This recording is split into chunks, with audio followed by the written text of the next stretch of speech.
Welcome to the Tug of Heart podcast on Strong Island Radio.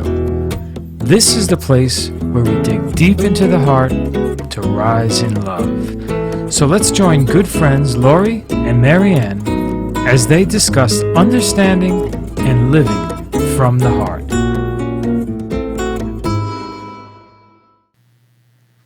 Welcome to Tug of Heart.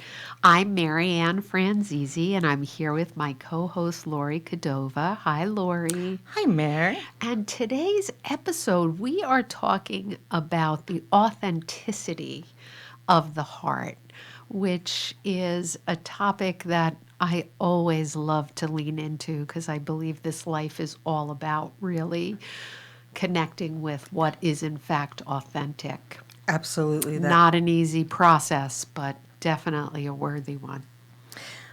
That's right. I, from early on coming to know you, it's one of the words that I've heard you use like everyday language. Mm-hmm. The same as often as I would say lunch. You probably use that word. Right, because it's permission. No, it's really giving people permission to be authentic. It's what you would say actually in directing people too, like to tap into that authenticity, and I trust that, go with it. Right. We've been trying to kind of carry this idea of stories and respect through the season, especially coming from a place where everybody has their individual story, which is uniquely them and defines them, but also contributes to humanity as a whole. It has taken us everywhere this season, from the very beginning, your dreams and hopes, to conscience, and it's been a little bit of going forward, going back, every direction to get to this. And this actually, we were wanting to go into autonomy, but found it purposeful to first talk about authenticity. When I'm thinking about just what we've done so far that's kind of led up to this and how we got here, it's the part of the story where we say just your basic story in the natural world, just a regular story. You've got your premise, your plot, your characters, the prose. Big for us, your word choice, how you frame something.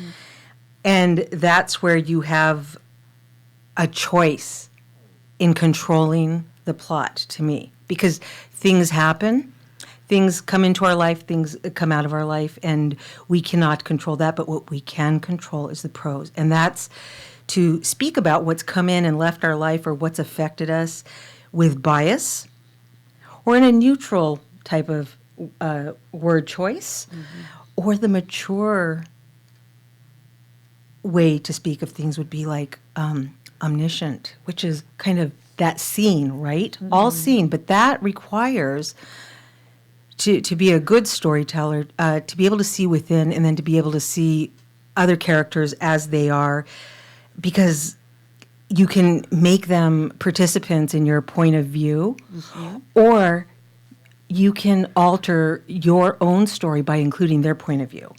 And so this is when we get to say, like, as I tell my story, what do I choose to do with it? There's always some circumstance in all of our life, right? That's your premise, how you got here. And then that need for resolve, the conflict, the plot, what's going on. And the thing is, when we tell any story, we write it. It's us. It's our prose, our words. It changes, but it remains authentically us. And this was something it can be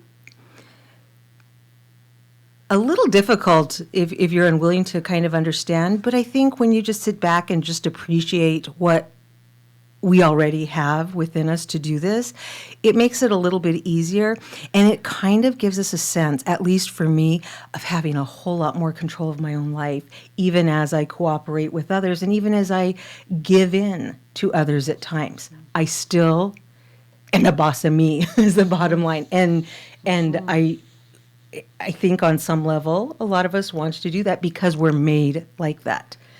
For something to be authentic, in fact, it would have to come from within, and it would have to be our choice, our decision, or else it's like a legalized story doesn't really wouldn't hold as much weight, and I don't think it would be as good, right, Marianne? What do you think? Well, yeah, I'm following you. Okay. I'm with you so far. So the last story I heard, where was last week, you had told us about entering into a new field. Yes. And you had mentioned low man on the totem pole. Yes. And by choosing your prose, choosing how to see it, you own to that script and the plot and the resolve. Yes. And you control in a very steady and mature, that's that wise voice in prose, what happens. The situation's COVID, what are you going to do? What are you going to do? Things happen. We Right. say this. Right. Money changes, life changes, relationships change.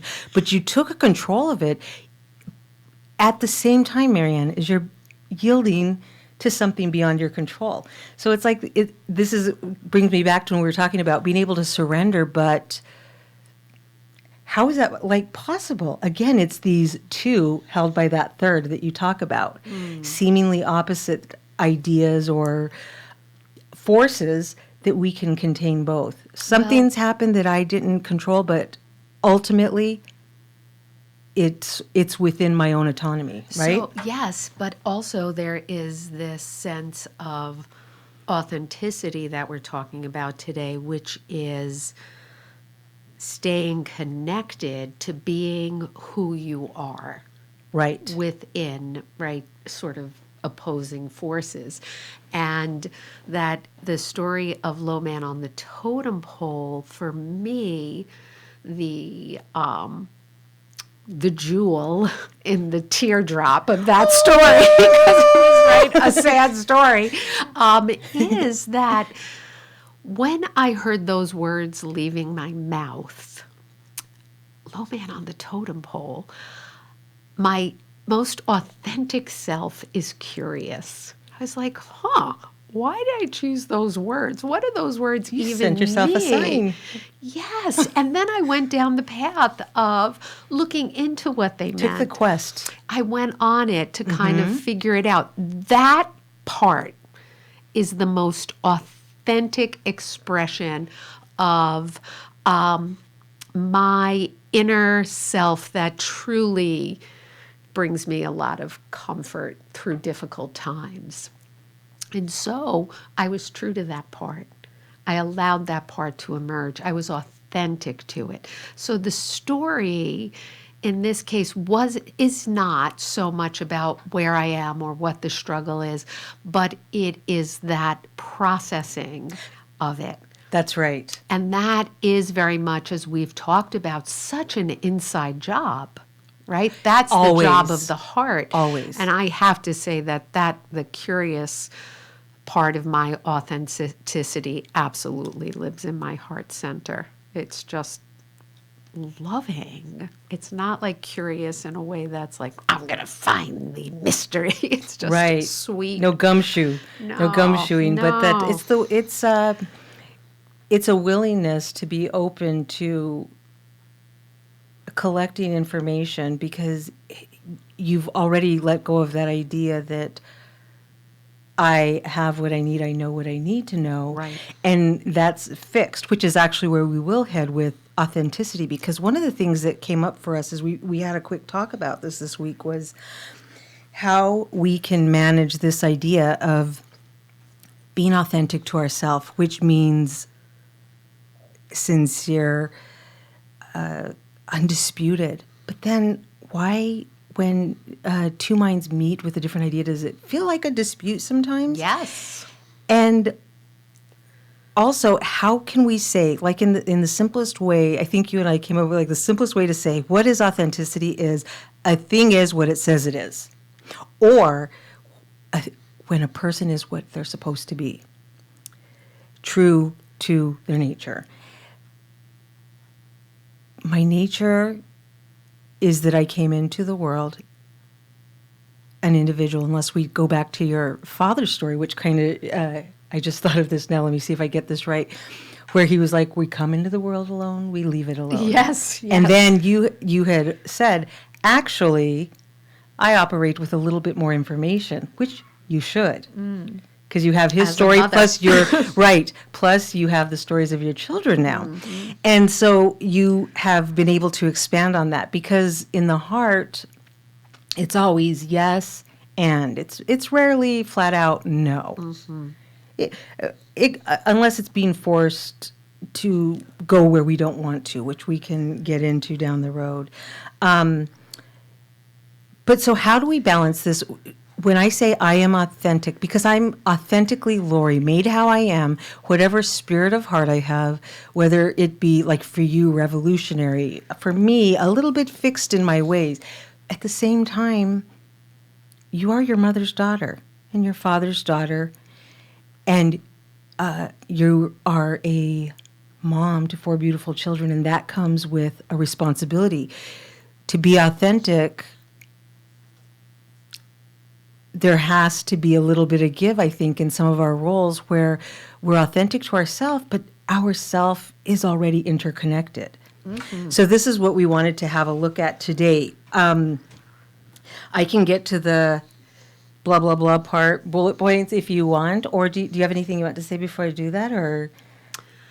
Well, I am just again sort of settling into this moment and this idea of the authentic universal, the authentic connection that happens in the heart. That's right. Right? And I think what the image that came to my mind is there's many parts of who we are, and I kind of see all the parts lined up at leading towards the core of the heart, or that core self, the core self of love. And many of those parts are connected to where we were born, who we were born to, what our physical makeup was. These are all parts that it's almost like, okay, step aside, step aside, step aside, step aside, step aside, until we enter into what is this core piece that actually allows for authentic connection with any human being, regardless of those other distinguishing factors. And I do think it is the vulnerability of being human Right. and coming from that place of compassionate understanding of this journey. So that was the That's image that actually- came up to me. That's right, because when we're talking about authenticity, we can talk about like the authenticity of a substance, even of an animal, the breed and everything. It gets a little more challenging when it comes to humans, because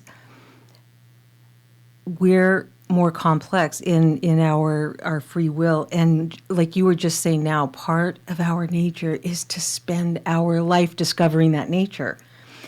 And yet, at age 12, it would have been in my best interest to be authentic.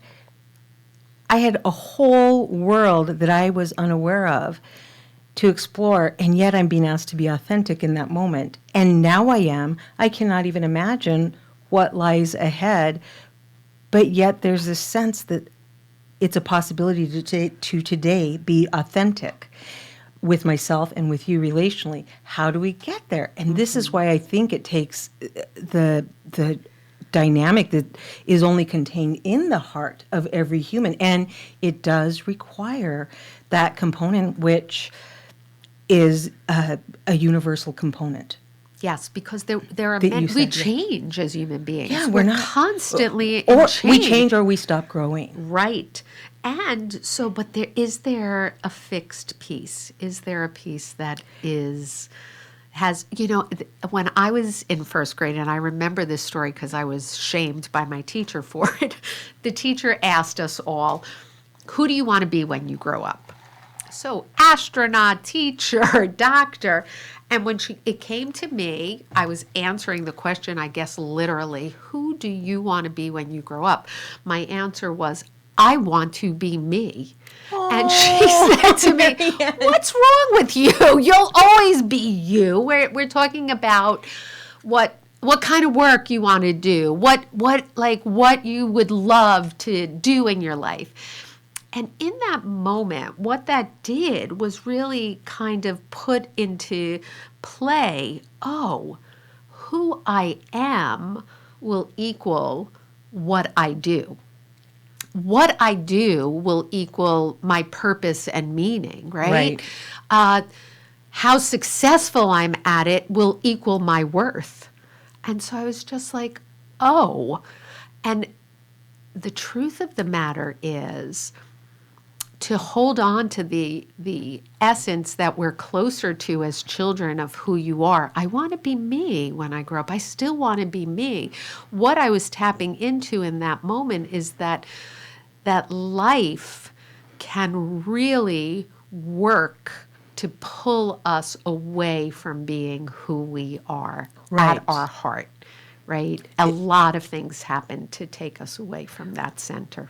Yeah, you're right. And that, when you just said what we do becomes our worth, it just brought me back to last week when we were saying worthship. Because you don't want to worship what you do in terms of just survival. Right. But at the same time, what we do does kind of become who we will be. But it's what we really do, not repetitive, busy work. Yes. Which and no shame in that. I love busy work. So do I. I love to zone out and yes. sort stuff until I'm doing the wrong piles because I've done it too long. That's my dream job. But life happens, and we are more dynamic than that. So I had told you this week one of the things about, incidentally, being pulled away from our authentic self. When it comes to authenticity, a lot of what we know about it in a measurable way, like empirical stuff, it comes from the people that have sunk money into really getting to beyond observable but predictable sense of what this means to be authentic. And this comes from people that are marketing. Yeah. Right, the algorithms. Stuff. They want, because the ultimate is authentic branding. Yeah. And so they do know it. Now, I would say I don't know that they all live it. My experiences, and I don't want to take an assessment because that is not who I authentically am anyways, except to say that it's good work, very good work, but we have a responsibility as consumers and as humans and as coming with a heart to be aware of what's done and use it for what authentically serves us as well. If they're putting it out there freely, thank you. I will take note, absorb it, and try to use it wisely for my purposes. Yes, but if we are not, taking that child and saying, you want to be you your whole life, then we've got to do the work to help you stay connected to you, because there comes a point where we get lost and it's like, oh, yes, I am that brand. Tell me what it is that I want. Tell me what works for my personality traits and my upbringing. You do the work for me, because it's hard work. Well, and I'll tell you what, connected. my phone, my tablet, yes, they can pick. I could log on to anything, not having any intention, not knowing what I might even be looking for. It pops up. In some sense, do they know me better than I know? Because yes, this is what yes. I was just curious about this. It's a science, okay? So they know it. But there's something still missing. Mm-hmm. It's accurate, but it's not complete. And our goal as humans is a completeness, that wholesomeness we were talking about. So when they do this, one of the things they do talk about is the connection you just said, which is between a person and another person, place, or even it could be time, ultimately a product. Yes. And these are the components of authenticity that have been measured. There's 3, and then there's another that people have messed around with from psychology. I'll get to that. But for the 3, the next is consistency. And that's basically internal matches external life, which they're spot on. To me, consistency and authenticity means what I feel on the inside is what you see in my behavior outside of me. Yes. They got it right again. Then there's this aspect of conformity. And this brings in where we are lined up, the alignment of a person and social norms. There is that component. You can't begrudge them this because this is how I would have it too. In a certain sense, I would want my children to kind of be aligned with what we hold important, Yes. what we value, Yes. our traditions. So again, they have it right. The thing is, when you get to this conformity, it's determined by sociological judgments of ourself. It's still not quite wrong, but it's still not complete. So when you and I were talking, what had come up talking about this was the word that you had said last time with actually back to the wasp and the fig, and the word that you had said a few times was the need to be congruent. Mm-hmm. Right? So this kind of a harmony balance that you needed. Yes. And this was kind of, it came in the form of a discomfort to you, but it was a signal. You took it simply as a signal, a sign that, let me have a closer look. Yes. Because something Sure feels incongruent. Yeah. Something's out of line here. Now, this is not in a marketable way or in a business sense, but just that, why does this congruence matter? Well, like you said at the beginning, people are not ideally idle. We're not static. We're, what do you say, energetic motion is love. How do you say with the love? Yeah. Love is an active, energetic expression, right? Completely. It's movement. It's verb. The movement. So to be able to do that, it almost says these other 3 feel right, but what about when, as soon as you try to show me something new and I agree to it, I'm inauthentic, because if I was just this fixed person, to veer from that and be like, let me have a look, I would betray that authenticity. So there's an element missing. And it's a congruence with something else, and that's in relationships and with ourselves. And what they're forgetting is, I think this is where I actually had found another term for it, which I felt comfortable with. It's an issue of moral psychology, and that's taking a look at the development of morality within us. And this is kind of where I really dig this, because it's where philosophy meets psychology. And this is like a little more Jung than Freudian. You know, Okay. You know how you get some guys that they just land it. Mm-hmm. And you're like, this is good psychology, but there's something else happening. You know how it resonates and you get it. And it's the idea of continuity. Where does continuity, how do we make room for that in conjunction with these other 3?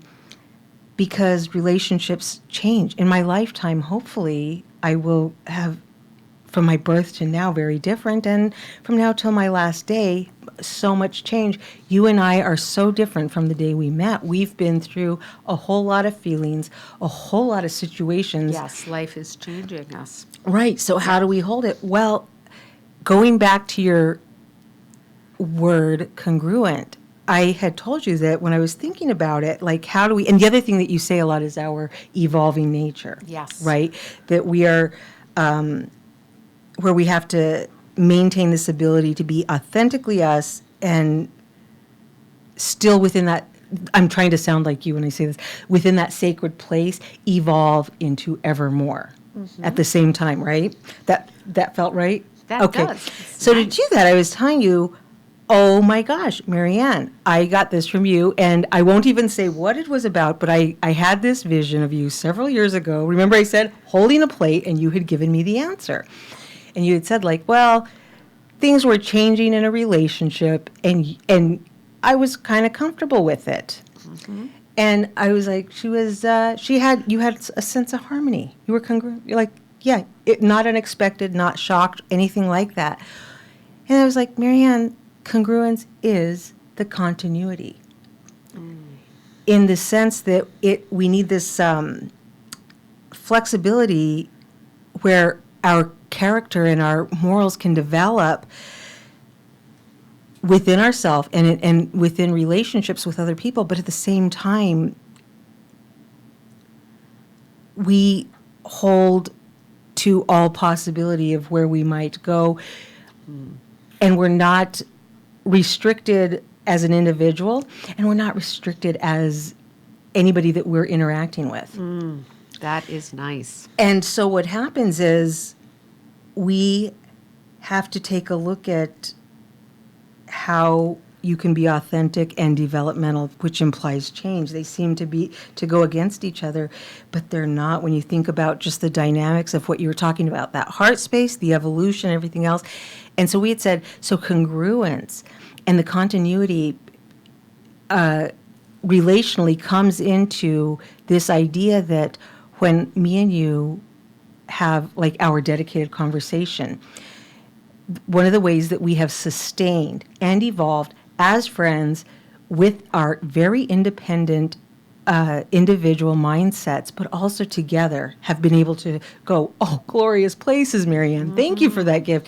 And that's because I'm not dedicated to the Marianne sitting at the table today, and the moment you change, I'm out of here. Right. And I feel comfortable in the same with you. Mm-hmm. Things change. I don't feel like, oh no, I had a new idea. I'm not the person she knew. And I was telling you, a lot of times this is exactly how things end with people. Mm-hmm. Part of the story of people going their own way is they changed, I changed. Mm-hmm. The thing is, it does not have to mean that. In the same way, when we talk about more civically, people can see things different and there's still room for both of them. So what happens is with this continuity and congruence, in the same way as I was saying with the conversation, instead of being dedicated to a fixed person, I'm dedicated to the us that will shift and change and grow and regress at times, fine. But I'm dedicated to sticking it out and seeing this development between us, within us, and individually. Yeah, I think that is important because the dedication to the shift, right, is also an allowance to allow the love to take on a different form, right? So the example that you were giving of me saying, yeah, I just took it as so the casual, relation Marianne. was changing, and that was talking about recognizing that my marriage was in a different place. See, I was trying to not say it, but no, I don't it's mind. better. It's better that you said it. Thank you. I learned a lot from it. It was beautiful, in though. That, like, okay, 25 years married, we're going to be going through different spots together. Right. Right. And it's going to absolutely change, right? We're going to be changing. We're going to feel different ways towards each other. And there was an acceptance in that in the moment. What I now have, having gone through a divorce, what I've learned from that is that probably there was an acceptance that, or a knowing from my most authentic self, that the love that was between Lee and I would never die. Like I had gotten that in 25 years. Like this is a love that won't die. and the relationship may take on a different form. So it wasn't holding to, we are going to stay married for another 50 years. We are going to be married. That I had. Like, I had that acceptance that this may, in fact, change, but I know that, the love won't die, so I'm okay with it. That's the peace that comes from that. That's beautiful. Now, what I did learn, and maybe this is connected to the moral psychology you're talking about, because I did not know this, is that what I was expecting from him is that though this relationship was changing and may take on another form, I expected to honor the love in a very high moral way, keep the dignity of the love between us. And he didn't, as far as I'm concerned. He made some choices that were just very undignified to the nature of our love. And so that then sort of shattered the ability to continue on in relationship with him of any kind, right? But this is now being divorced and having suffered through that for a few years. I still have love in my heart for him, though I am not in day-to-day connection with him, month to month. I'm not in relationship. That has died. That connection has died. The love hasn't. Like, whoa, what a discovery about love. Like, damn, love doesn't die. It doesn't die. It doesn't. Oh, I wish it would have died. So then my work over the last 2 years has been about, what do I do with this love? And it's not about forgiving him, because it is what it is. And it really has taught me about the mercy that comes with love. The tender mercies. I love when you say that. It's the mercy of, I have a lot of mercy for him based on the choices he made, the impact that they've had on his life, mercy for myself and what I assumed to be true between us and then what turned out differently.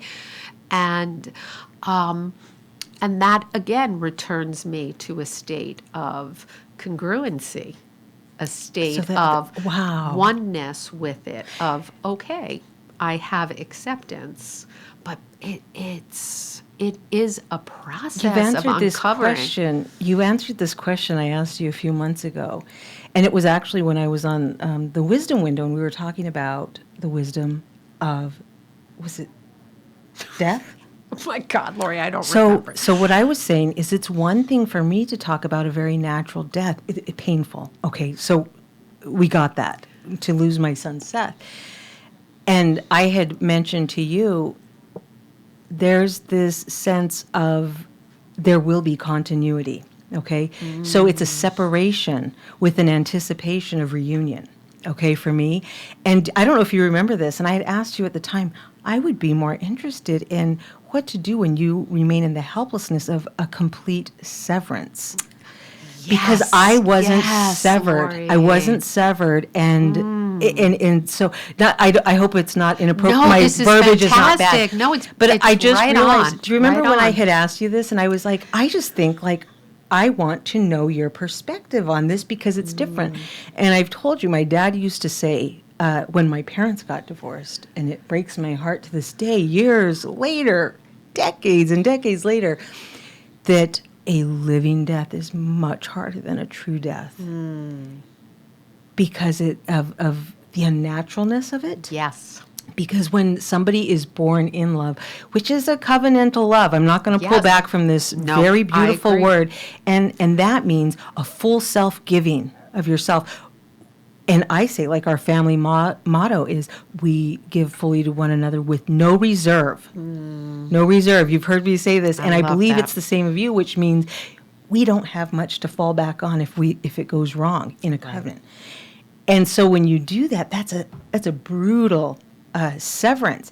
But now you've managed to shift your story by choosing that all-seeing voice. Yes. and Yes. picking your prose. And this is what I was talking about Yes. at the beginning. And it's the funniest thing. We started just a couple minutes late because I couldn't get it out of my head. I was like, I just want to jot down the parts of a story. Like, I know them. Then I was like, but let me just take a minute and wait a minute, is this the characters? Is it? And I was like, what is it? What am I trying to say? The wording, the paragraph, and I'm like, the prose. Yes. And that's what I was doing when I was like, give me a minute. I want to bite a croissant and I want to write something. And now I know why. I also know why several years ago you sat at a dishwasher and gave me this little message to send and return to you today, Marianne. Thank And you. that's thank you too, because that's you authentically trusting something in me, the authentic part of me, and then me returning it, because that's exactly how this full self-giving is. Anything given is never really lost, we say, right? Yes. It's only raised exponentially. It's expanded, always. And I don't have the answers for what you experienced, and I'm glad you actually brought it up on your own, because I didn't want to say it. It's rough.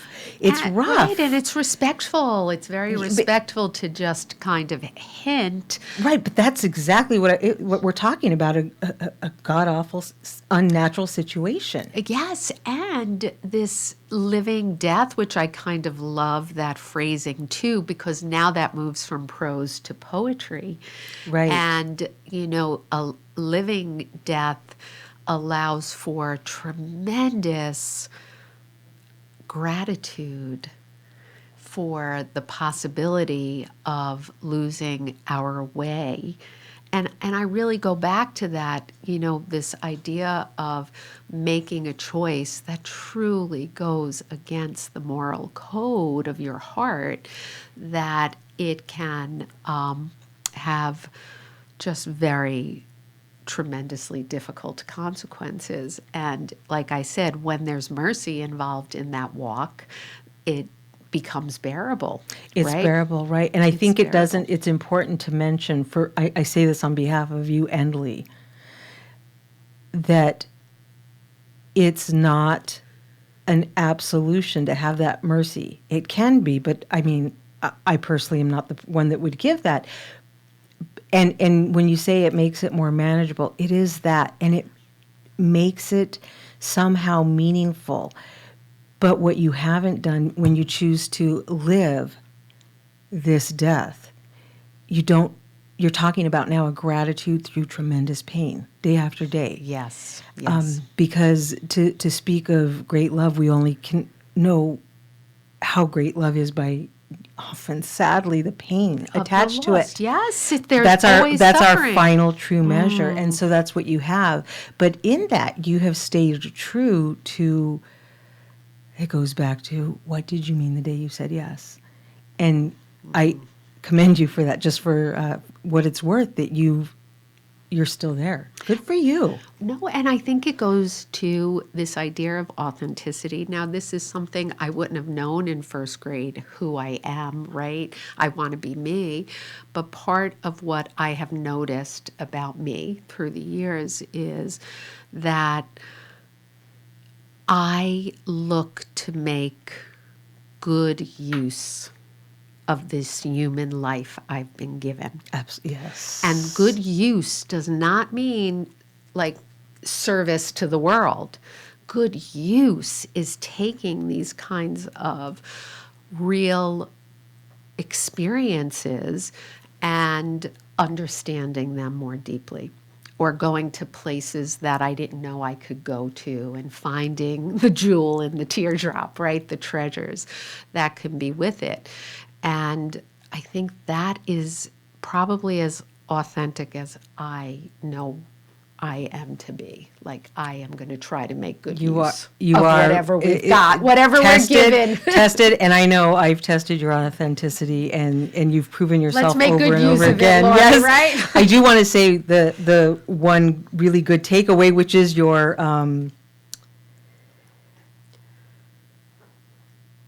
how would I say it? Just like the theme of your story. So one good takeaway for you is that, oh my gosh, with all my heart, with every bit of me, your kids have witnessed this. And you've built up 4, 5, 6, and I count hundreds as your children. Oh, so it's not just in the name of suffering without purpose. Wow. Because That's everybody who's really witnessed it can generous of take you. something forward from it. So, Thank you. well, actually, thank you for enduring that broken heart. Gave me some stuff to talk about today too. Wow. Phew. I always have to do the undo Yes. in honor of your humility. Okay. We will continue talking about, I think, authenticity after this, Marianne. Yes, but there's more to say. I'm And that development we're talking about, and also in terms of community. You can like and share our little podcast, and also Strong Island. I heard Strong Island on YouTube. You can go to Strong Island TV on YouTube.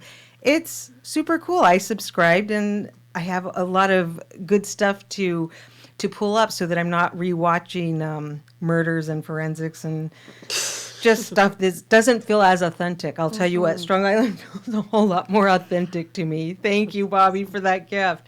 Until next time, please farewell.